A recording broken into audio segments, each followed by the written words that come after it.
Tak dnes si predstavíme pojem hĺbka ostrosti alebo tzv. Efektné rozostrenie pozadia pri fotografovaní portrétov alebo pri fotografovaní rôznych iných objektov, kde chceme dosiahnuť naozaj efektné rozostrenie pozadia, aby ten objekt vystúpil do popredia. A tento efekt dosiahneme jedine vtedy, keď máme naozaj kvalitný svetelný objektív, a najčastejšie používané svetelné objektívy sú so svetelnosťou f1.2, f1.4 alebo 1.8. Pri svetelnosti f2.8 môžeme stále hovoriť o dobrom a kvalitnom svetelnom objektíve, ale tam už je tá hranica, kde by som povedal, že tamto rozostrenie už nebude také efektné ako pri tých nižších clonách.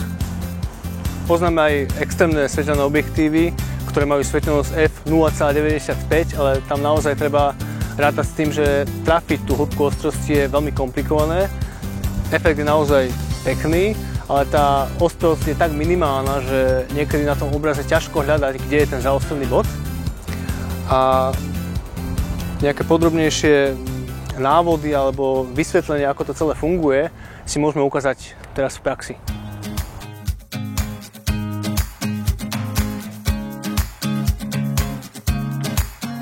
Pri fotografovaní napríklad týchto krásnych červených rúží, kde chcete dosiahnuť efektné rozostrenie toho pozadia, je práve potrebné použiť ten svetelný objektív. Napríklad tento 20 mm objektív so svetelnosťou f1.7 použijeme tak, že zaostríme len na tento samotný kvet tej rúže a pri tej svetelnosti f1.7 sa všetko to ostatné pozadie úplne rozmaže a vystúpi do popredia len práve tá jedna rúža. Ako náhle by sme tú clonu zvyšovali na f1.8, f2, f2.8 a vyššie, tak dosiahneme to, že tá scéna sa bude postupne zaostrovať až po koniec scény a celý ten záver bude ostrý od začiatku až po koniec. To napríklad pri clone f16, f22. Ale pre to efektné rozostrenie, napríklad keby si tu sadol nejaký svadobný pár a chcete, aby naozaj vznikol krásny taký zeleno-červený efekt rozostrenia pozadia, zaostrite na ich tváre. Pri tej clone f1.7, f1.8, najlepšie f1.4 a tie tváre tých dvoch svadobčanov vystúpia do popredia a za nimi vznikne naozaj taký efektný bokeh.